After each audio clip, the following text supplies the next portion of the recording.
Good morning, students.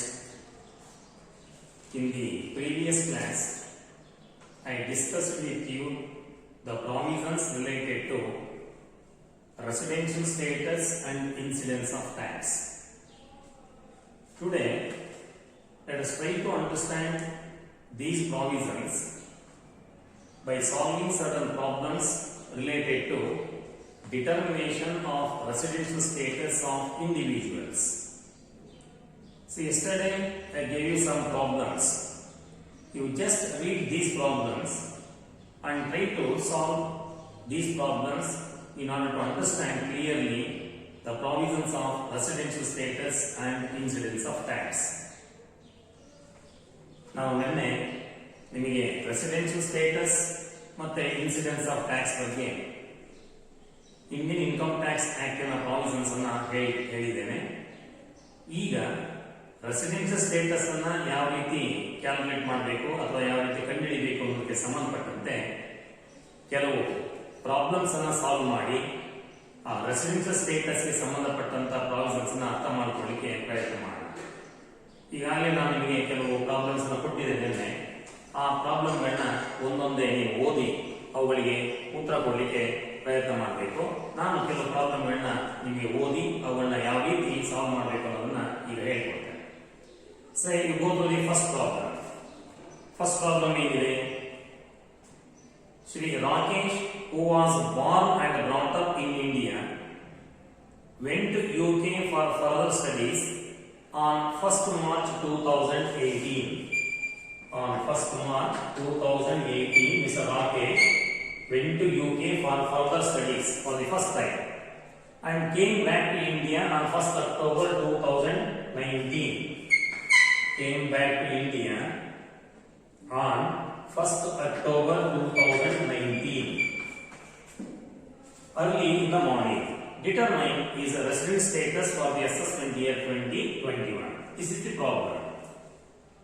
See, ಈ ತರ ಒಂದು ಪ್ರಾಬ್ಲಮ್ ಅನ್ನ ನಿಮಗೆ ಕೊಟ್ಟು ಆ ವ್ಯಕ್ತಿಯ ರೆಸಿಡೆನ್ಷಿಯಲ್ ಸ್ಟೇಟಸ್ ಅನ್ನ ನೀವು ಹೇಳಿ ಅಂತ ಕೇಳಿದಾಗ ಮೊದಲು ನೀವೇನ್ ಮಾಡಬೇಕು ಅಂದ್ರೆ ಆ ಪ್ರಾಬ್ಲಮ್ ಅನ್ನ ಸಂಪೂರ್ಣ ಓದ್ಕೊಂಡು ಆ ಪ್ರಾಬ್ಲಮ್ ನಲ್ಲಿ ಕೆಲವು ದಿನಾಂಕಗಳು ಡೇಟ್ಸ್ ಬರುತ್ತಲ್ಲ ಆ ಡೇಟ್ ಗಳನ್ನ ನೋಟ್ ಮಾಡಿಕೊಂಡು ಆ ಡೇಟ್ ಯಾವ ಪ್ರೀವಿಯಸ್ ಇಯರ್ ನಲ್ಲಿ ಇದೆ ಅಂತಕ್ಕಂಥದ್ದನ್ನ ಗುರುತಿಸ್ಕೊಡ್ರಿ.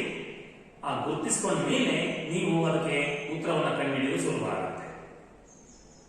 ಅದರ ಉತ್ತರ ಯಾವ ರೀತಿ ತೆಗಿಬೇಕು ಅಥವಾ ರೆಸಿಡೆನ್ಸ್ ಸ್ಟೇಟಸ್ ಅನ್ನು ಯಾವ ರೀತಿ ಕಂಡುಹಿಡಿಯಬೇಕು ಅನ್ನೋದಾದ್ರೆ ನಾನು ಸರಳವಾದ ಮಾರ್ಗ ಹೇಳ್ಕೊಡ್ತೇನೆ, ಅದನ್ನು ನೆನಪಿಟ್ಕೊಳ್ರಿ.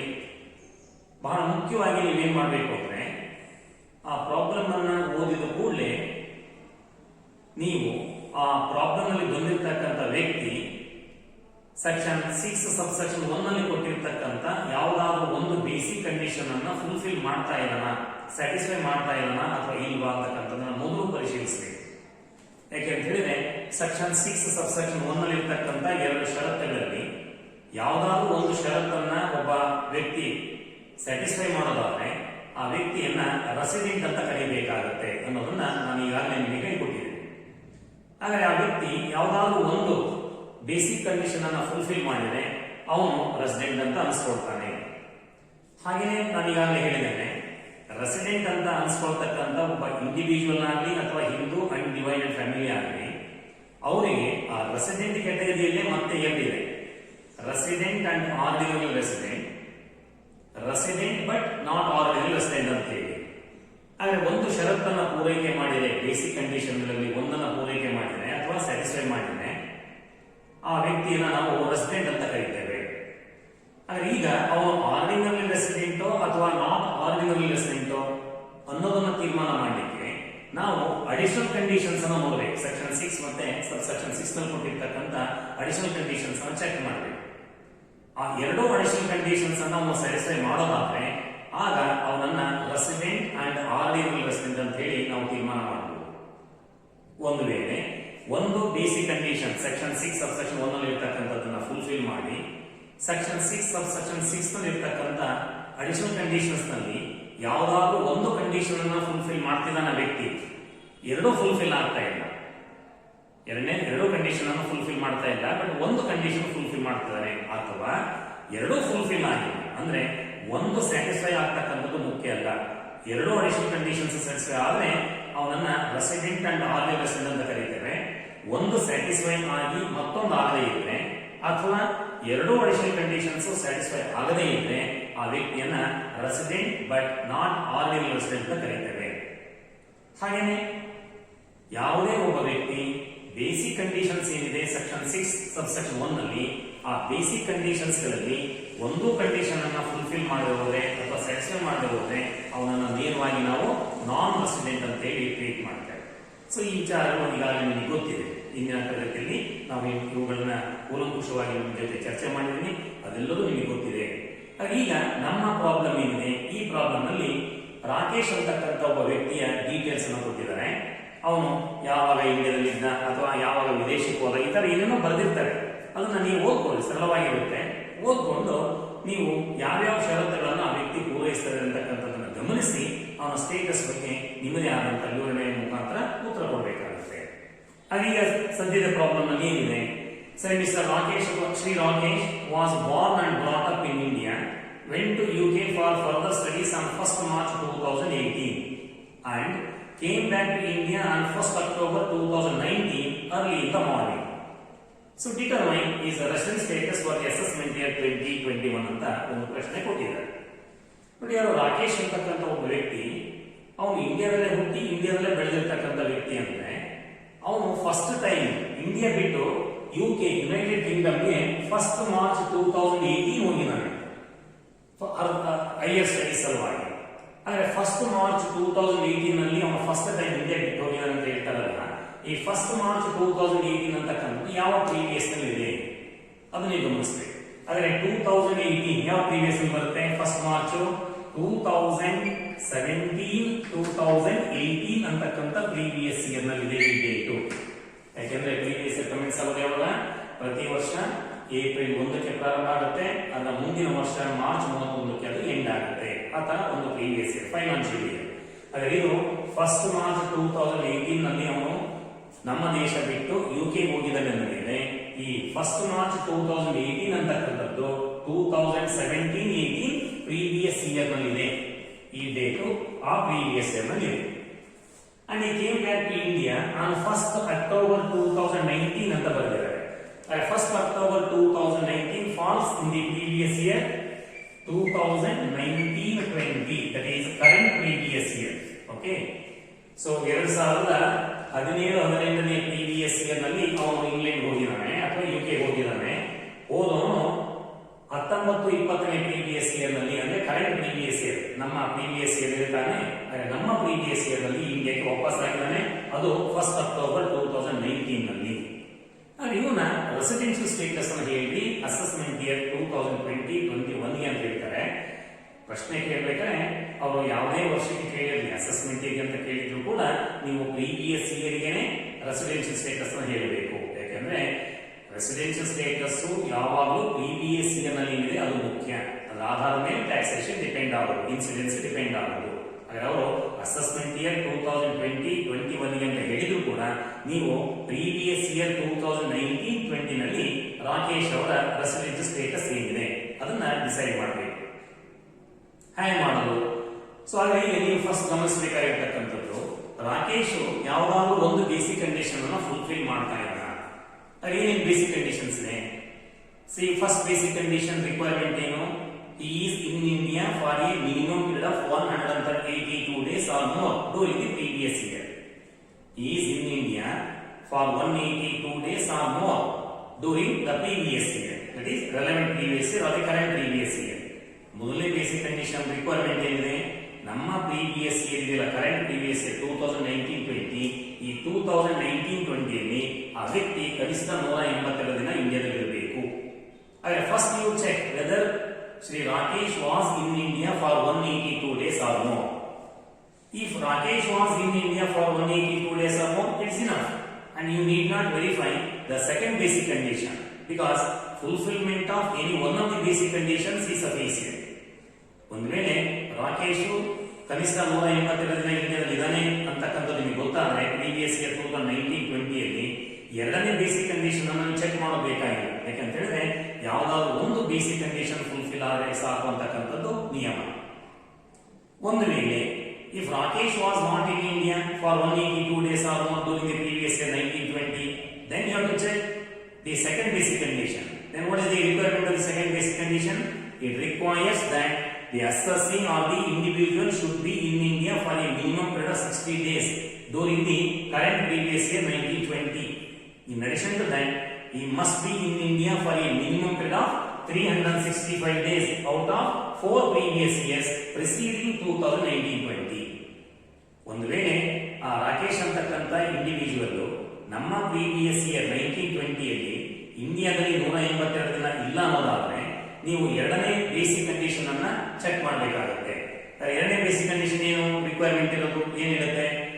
ಆ ಇಂಡಿವಿಜುವಲ್ ನಮ್ಮ ಪ್ರೀವಿಯಸ್ ಇಯರ್ 1920ಯಲ್ಲಿ ಕನಿಷ್ಠ 60 ದಿನ ಇಂಡಿಯಾದಲ್ಲಿ ಇರಬೇಕು ಅಥವಾ ಅದಕ್ಕಿಂತ ಹೆಚ್ಚಿರಬೇಕು.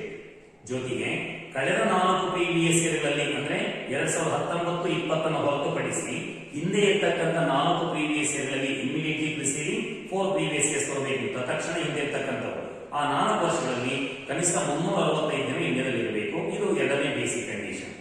ಹಾಗೆ ನೀವು ಮೊದಲು ನಮ್ಮ ರಾಕೇಶ್ ಅಂತಕ್ಕಂಥವನು ಈ ಎರಡು ಷರತ್ತುಗಳಲ್ಲಿ ಯಾವ್ದಾದ್ರು ಒಂದನ್ನ ಪೂರೈಕೆ ಮಾಡ್ತಿದ್ದಾನ ಚೆಕ್ ಮಾಡಿ. ಹೆಂಗ್ ಚೆಕ್ ಮಾಡೋ ಸರ್ ಅಂತ ಕೇಳಿದ್ರೆ ನೋಡಿ, he left India in the previous year 1718. It's very clear.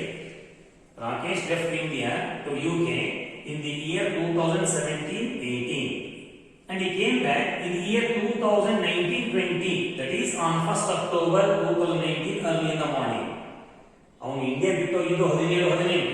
ಆದರೆ 17-18ನೇ ಪ್ರೀವಿಯಸ್ ಇಂಡಿಯಾ ಬಿಟ್ಟೋಗಿದ್ರಲ್ಲ 17-18 ಅವನು ಇಂಡಿಯಾದಿಂದ ಹೊರಗಡೆ ಇದ್ದಾನೆ. 17-18 ಆದ್ಮೇಲೆ ಯಾವ ಪ್ರೀವಿಯಸ್ ಇರು 18-19 18-19 ಕೂಡ ಅವನು UK ನಲ್ಲಿ ಇದ್ದಾನೆ. 19-20 ಇಂಡಿಯಾಗೆ ಬಂದಿದ್ದಾನೆ. ಹಾಗೆ 19-20 ಕರೆಂಟ್ ಪ್ರೀವಿಯಸ್ ಇಯರ್ ಆಗಿರೋದ್ರಿಂದ ಕರೆಂಟ್ ಪ್ರೀವಿಯಸ್ ಇಯರ್ 1920ಯಲ್ಲಿ ಅವನು ಎಷ್ಟು ಜನ ಇಂಡಿಯಾದಲ್ಲಿದ್ದಾನೆ ಅದು ಚೆಕ್ ಮಾಡಿ. ಅರೆ ಪ್ರೀವಿಯಸ್ ಇಯರ್ 2019-20 ಅಂದ್ರೆ ಎಲ್ಲಿಂದ ಕಮೆನ್ಸ್ ಆಗಿ ಎಲ್ಲಿಂದ ಆಗುತ್ತೆ? ಸೊ 1/4/2019 ನಲ್ಲಿ ಕಮೆನ್ಸ್ ಆಗಿತ್ತು. ಹಾಗೆಯೇ 31st March 2020ಗೆ ಎಂಡ್ ಆಗಿದೆ. ಇದು ಪ್ರೀವಿಯಸ್ ಇಯರ್. ಹಾಗೆ ಈ 12 ಮಂತ್ಸ್ ನಲ್ಲಿ ರಾಕೇಶ್ ಕನಿಷ್ಠ 182 ಇಂಡಿಯಾದಲ್ಲಿ ಇರಬೇಕು. ಇದನ್ನ ಚೆಕ್ ಮಾಡಿ. ಆದರೆ ಪ್ರೀವಿಯಸ್ ಇಯರ್ ಕಮೆಂಟ್ಸ್ ಆಗುತ್ತೆ ಯಾವಾಗ? 1st April 2019 ನಲ್ಲಿ. ಆದರೆ was Rakesh in India on 1st April 2019? No, he was not in India because he came back to India only on 1st October 2019. So till then he was outside India, that is he was in UK. ಅವನು ಇಂಡಿಯಾಗೆ ಬಂದಿರೋದೇ 1/10/2019 ಅಂತ ಹೇಳ್ತಿದ್ದಾರೆ. ಅದರ ಅರ್ಥ ಏನು? 1/10/2019ಗಿಂತ ಮುಂಚೆ ಅವನು UK ನಲ್ಲೇ ಇದ್ದಾನೆ. ಹಾಗೆ ನಮ್ಮ ಪ್ರೀವಿಯಸ್ ಇಯರ್ ಪ್ರಾರಂಭ ಆದಾಗ ಏಪ್ರಿಲ್ ತಿಂಗಳಲ್ಲಿ ಅವನು ಇಂಡಿಯಾದಲ್ಲಿ ಇರಲಿಲ್ಲ. ಆದರೆ ಏಪ್ರಿಲ್ ಇಲ್ಲ, May, June, July, August, September ಇಂದಲೂ ಇಂಡಿಯಾದಲ್ಲಿ ಇಲ್ಲ. ಅಕ್ಟೋಬರ್ 1ನೇ ತಾರೀಕು ಇಂಡಿಯಾಗೆ ಬಂದಿದ್ದಾನೆ. Then now you calculate how many days he was in India. Less than ಇಂಡಿಯಾದಲ್ಲಿ ಇದ್ದಂಗೆ ಆಯ್ತು. ಲೆಕ್ಕ ಮಾಡ್ಕೊಳ್ರಿ. ಈಗ ಹೆಂಗ್ ಮಾಡೋದು? ಅಕ್ಟೋಬರ್ 1ನೇ ತಾರೀಕು ಬಂದಿದ್ದಾನಲ್ವಾ? ಹಾಗೆ ಅಕ್ಟೋಬರ್ ನಲ್ಲಿ ಎಷ್ಟು ತಿಂಗಳಿರುತ್ತೆ?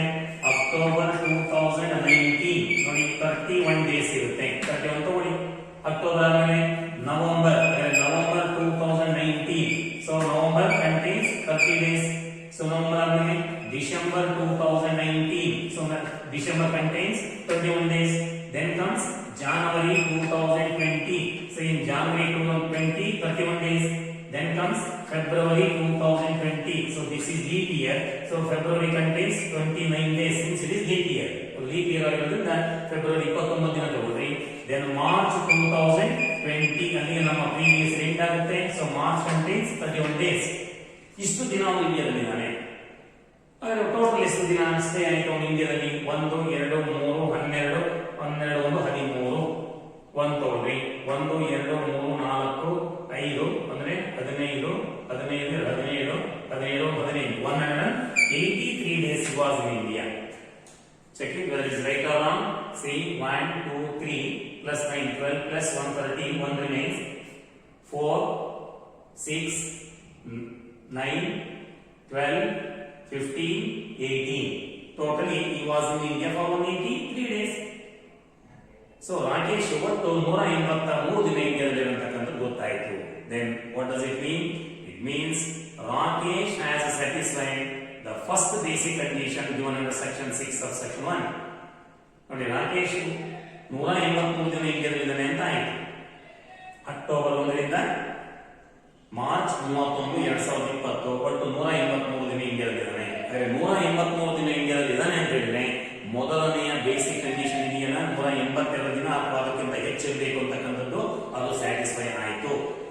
ಹಾಗೆ ಏನ್ ಕನ್ಕ್ಲೂಷನ್ ಬರುವ ಸದ್ಯಕ್ಕೆ ನಾವು ರಾಕೇಶ್ ಒಂದು ಬೇಸಿಕ್ ಕಂಡೀಷನ್ ಫುಲ್ಫಿಲ್ ಮಾಡೋದ್ರಿಂದ ಅವನು ರೆಸಿಡೆಂಟ್ ಇನ್ ಇಂಡಿಯಾ ಆಗ್ತಾನೆ. ರೆಸಿಡೆಂಟ್ ಅಂತ ಟ್ರೀಟ್ ಮಾಡಬಹುದು, ಏನು ಅನುಮಾನ ಇಲ್ಲ.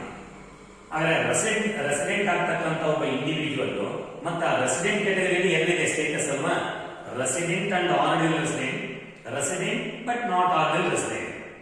Now to see whether Rakesh was resident and ordinary resident or resident but not ordinary resident, we have to check what are the additional conditions he is fulfilling. ಈಗ ರಾಕೇಶ್ ಒಂದು basic condition fulfil ಮಾಡಿದ್ರಿಂದ ಅವನು resident ಅಂತಕ್ಕಂಥದ್ದು ಗೊತ್ತಾಯಿತು. ಆ resident ಕ್ಯಾಟಗರಿಯಲ್ಲಿ individuals ಮತ್ತು HUF ಎರಡು ಸ್ಟೇಟಸ್ ಕೊಟ್ಟಿದ್ದಾರೆ.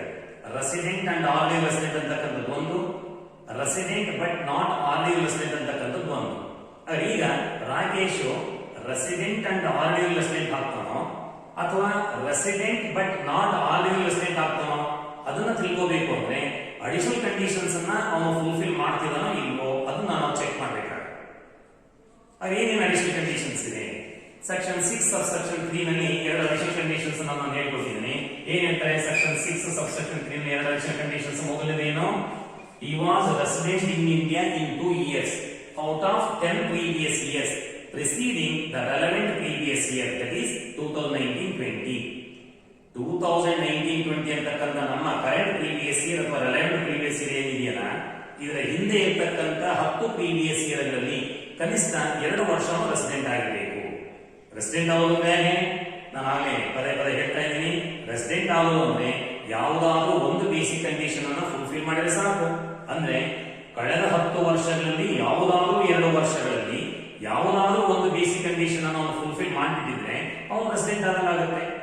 ಆ ರೀತಿ ಕಳೆದ 10 ವರ್ಷಗಳಲ್ಲಿ ಯಾವುದಾದ್ರೂ 2 ವರ್ಷ ಒಂದು ಬೇಸಿಕ್ ಕಂಡೀಷನ್ ಅನ್ನು ಅವನು ಫುಲ್ಫಿಲ್ ಮಾಡಿದ್ನ ಅದನ್ನ ಚೆಕ್ ಮಾಡಬೇಕು. ಅದು ಮೊದಲನೇ ಅಡಿಷನಲ್ ಕಂಡೀಷನ್. ಎರಡನೇ ಅಡಿಷನಲ್ ಕಂಡೀಷನ್ ಏನು?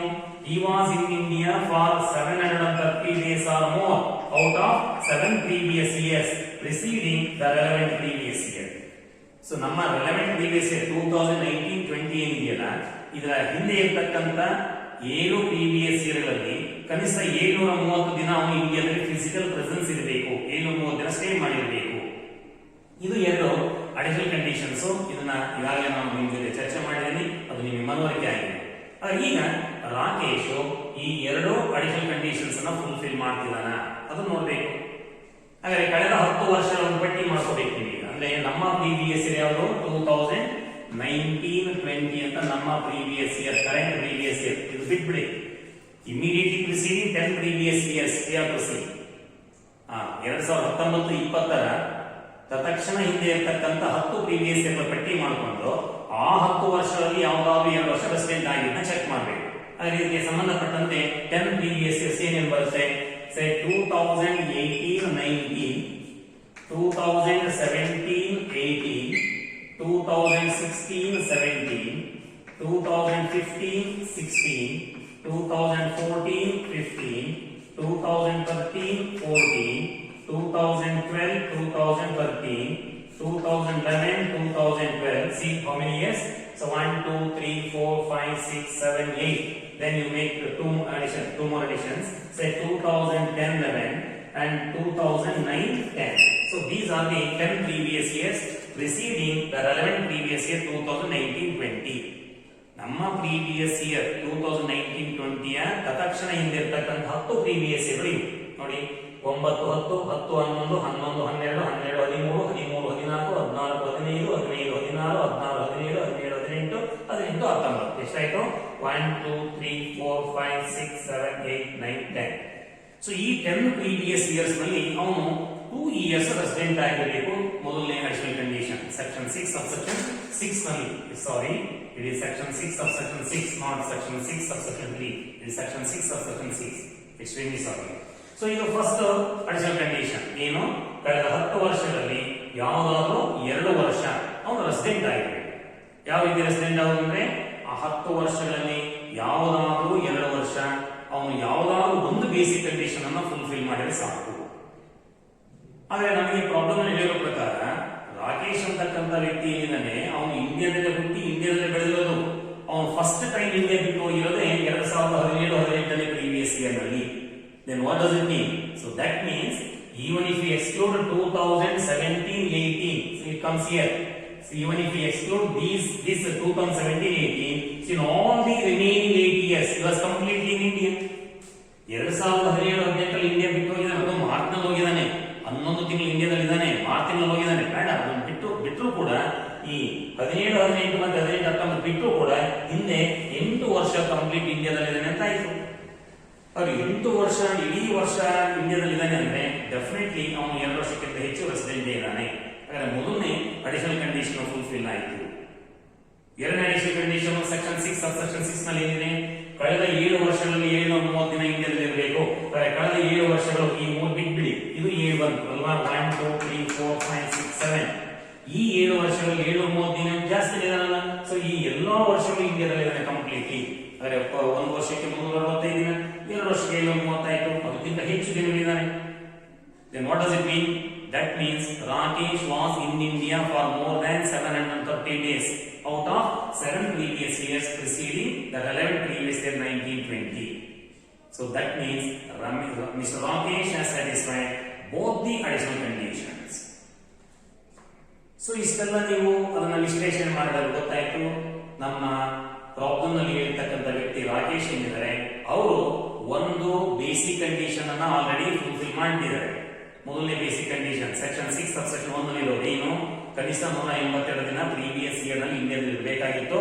ನಮ್ಮ ಪ್ರೀವಿಯಸ್ ಇಯರ್ 1920 ರಾಕೇಶ್ ಅವರು 183 ಇದ್ದಾರೆ. ಹಾಗಾದ್ರೆ ಮೊದಲನೇ ಬೇಸಿಕ್ ಕಂಡೀಷನ್ ಅನ್ನು ಅವರು ಸ್ಯಾಟಿಸ್ಫೈ ಮಾಡಿದ್ದಾರೆ, ಫುಲ್ಫಿಲ್ ಮಾಡಿದ್ದಾರೆ. ಅವರು ರೆಸಿಡೆಂಟ್ ಆಗಿದ್ದು ಆ ಕಾರಣಕ್ಕೆ. ಜೊತೆಗೆ 2 ಅಡಿಷನಲ್ ಕಂಡೀಷನ್ಸ್ ಇದೆಯಲ್ಲ ಸೆಕ್ಷನ್ 6 ಸಬ್ಸೆಕ್ಷನ್ 6 ನಲ್ಲಿ ಇರತಕ್ಕಂಥದ್ದು, ಈ 2 ಅಡಿಷನಲ್ ಕಂಡೀಷನ್ಸ್ ಅನ್ನು ಫುಲ್ಫಿಲ್ ಮಾಡ್ತಿದ್ದಾರೆ. ಹಾಗಾದ್ರೆ ಅವರು ರೆಸಿಡೆಂಟ್ ಆಗಿದ್ದನ್ನ ಈಗ ಏನ್ ಹೇಳ್ಬೋದು? ರೆಸಿಡೆಂಟ್ ಅಂಡ್ ಆರ್ಡಿನಲ್ ರೆಸಿಡೆಂಟ್ ಅಂತ ಹೇಳ್ಬೋದು. ಸೊ ಈ ರೀತಿ ಒಂದು ರೆಸಿಡೆನ್ಷಿಯಲ್ ಸ್ಟೇಟಸ್ ಅನ್ನ ಕಂಡುಹಿಡಿಯೋ ಪ್ರಾಬ್ಲಮ್ ಅನ್ನು ನಿಮಗೆ ಕೊಟ್ಟರೆ ನೀವು ಆ ಪ್ರಾಬ್ಲಮ್ ಅನ್ನ ಕೂಲಂಕುಷವಾಗಿ ಓದ್ಕೊಂಡು ನಮ್ಮ ಷರತ್ತುಗಳು ಏನಿದಾವೆ ಸೆಕ್ಷನ್ 6 ಸಬ್ಸೆಕ್ಷನ್ 1 ಮತ್ತೆ ಸೆಕ್ಷನ್ 6 ಸಬ್ಸೆಕ್ಷನ್ 6 ನಲ್ಲಿ ಅವನ್ನ ನೀವು ತಲೆನಲ್ಲಿ ಇಟ್ಕೊಂಡಿರ್ಬೇಕು, ನೆನಪಿಟ್ಕೊಂಡಿರ್ಬೇಕು. ಆ ಷರತ್ತುಗಳಲ್ಲಿ ಯಾವ್ಯಾವ ಷರತ್ತುಗಳನ್ನ ಅವರು ಸ್ಯಾಟಿಸ್ಫೈ ಮಾಡ್ತಾರೆ ನೋಡ್ಕೊಡ್ರಿ. ಅದಾದ ಮೇಲೆ ಅವ್ರಿಗೆ ಸ್ಟೇಟಸ್ ಅನ್ನ ನೀವು ಅಸೈನ್ ಮಾಡಬೇಕಾಗುತ್ತೆ.